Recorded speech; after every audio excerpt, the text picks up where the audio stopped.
চাদৰত পতি এনেকৈ লগাই নে জনাবচোন। আচলতে বিহুৰ অৰ্ডাৰ বহুত, কামৰ মাজতে ভাবিলো আপোনালোকক অকমান দেখাই দিওঁ। পুৰণাখিনিয়েতো বাৰু জানেই, নতুনখিনিয়ে উপকৃত হ'ব বুলি।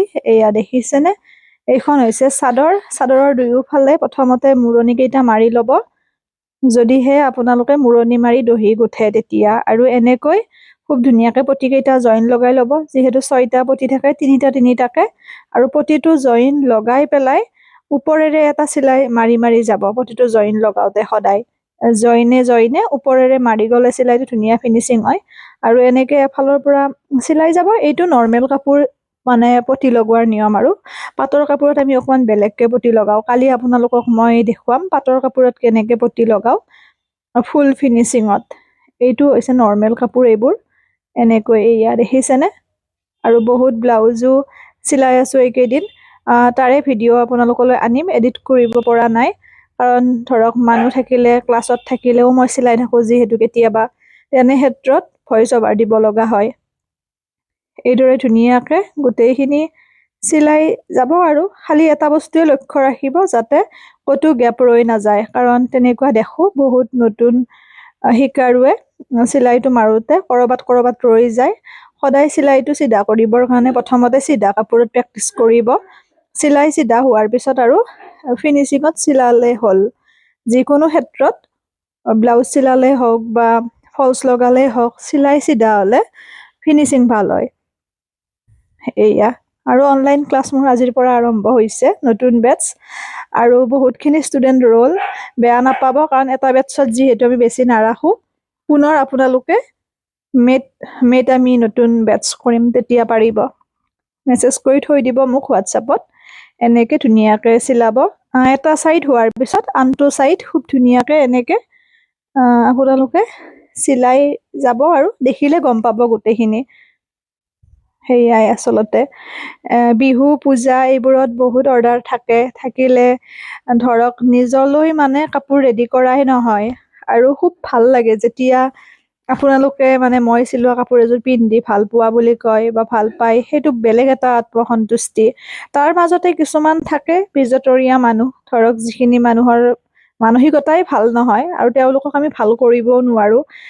যিখিনিয়ে ধৰক মানে এনেকে কয় যে ব্লাউজ এটা চিলালে ইমানখিনি পইচা লাগে, দহি গুঠোতে ইমান লাগে নে। আচলতে তেওঁলোকে কিন্তু কষ্ট কৰা মানুহো নহয়, বা নিজেও এইবোৰ নকৰে। কৰা সকলে বুজি পায়। ব্লাউজ এটা নিচিলোৱালৈকে কোনেও উপলব্ধি কৰিব নোৱাৰে। কিন্তু যেতিয়া কাটি পেলাই পাৰ্টকৈ চিলোৱাৰ কথা আছে, তাত সা খৰচৰ আছে, মেটেৰিয়েল খিনিৰ যথেষ্ট দাম, ভাল ব্যৱহাৰ কৰিলে। গতিকে তেওঁলোকে কেতিয়াও ক'ব নোৱাৰে, যিসকলে জানে বুজে। সেইবাবে মই শিকাও, অফলাইন অনলাইন সকলোৱে শিকক, তেতিয়া সকলোৱে বুজি পাব। আৰু এটা কথাও, নিজৰ কাপোৰযোৰ নিজে চিলাই ল'ব পাৰিলে ভাল। তাৰ মাজতে এনেকুৱা নহয় যে যদি সকলোৱে শিকেই তেতিয়া টেইলৰখিনিয়ে কেনেকে চলিব, তেনেকুৱা কোনো কথা নাই। যদি আপোনাৰ কামখিনি ভাল হয়, তাৰ মাজতে আপুনি কাম পাবই। তথাপিও যিখিনি মহিলা ধৰক মধ্যবিত্ত পৰিয়ালৰ, তেওঁলোকে নিজৰ কিবা এটা উপাৰ্জন হলে ঘৰখন চলাই নিবৰ কাৰণে ভাল। বা নিজৰ কাপোৰযোৰ অন্তত নিজে ৰেডি কৰি পিন্ধিব পাৰিলে বহুতখিনি ৰাহি হৈ যায়। সেই উদ্দেশ্যৰে মই অফলাইন ক্লাছ, অনলাইন, ফাৰ্মা এইবোৰ দিওঁ। মই বিচাৰো সকলো আগুৱাই যাওক। আৰু এটা কথা কি জানেনে, যেতিয়া ছোৱালী এজনী আগুৱাই যোৱা দেখা পাওঁ, মহিলা এগৰাকীয়ে উন্নতি কৰা দেখা পাওঁ, মই অন্তৰৰ পৰা বহুত শান্তি পাওঁ। যিকোনো ক্ষেত্ৰত মই তাৰমানে বিচাৰো যাতে ছোৱালী মহিলাসকল এনে নাথাকে, নিজৰ কামত নিজৰ দমত খুব সুন্দৰকে জীৱনটো জীয়াই থাকে বা খুব ধুনীয়াকে উপভোগ কৰে। মই সেই বস্তুটো বিচাৰো। তেনেকুৱা প্ৰত্যেকে কাম কৰিব লাগে। কাৰণ এনে থাকিব নালাগে বহুমূলীয়া সময়। গতিকে সময়খিনি অপচয় কোনেও নকৰিব, সেইটো কথা। আৰু তাৰ উপৰি আপোনাৰ কোৱা মানুহে কব, কাৰণ কোনোবাই নতুন কাম এটা আৰম্ভণি কৰাৰ লগে লগে তাত আমি নিগেটিভ কথা বিভিন্ন শুনিবলৈ পাওঁ।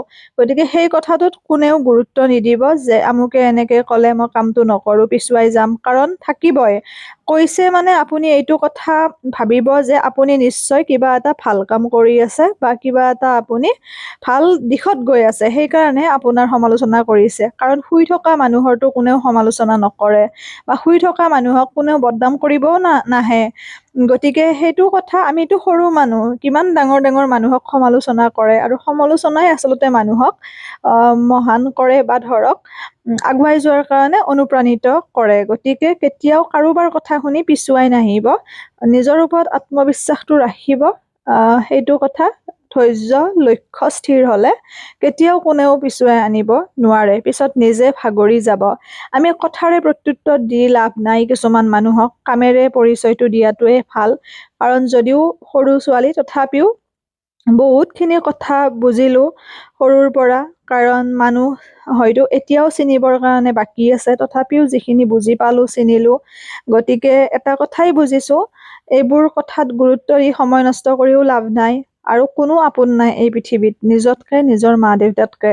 তাৰ বাহিৰে সকলো স্বাৰ্থপৰ এতিয়ালৈ লগ পোৱা, কাৰণ বিনা স্বাৰ্থত কোনেও আপোনাক একো নিদিয়ে, একো নকৰে, কাৰণ মতলবী দুনিয়া যিহেতু।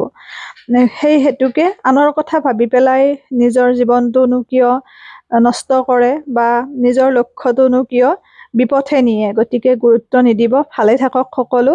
পুনৰ লগ পাম আপোনালোকক কাটিং ভিডিঅ'ৰ সৈতে।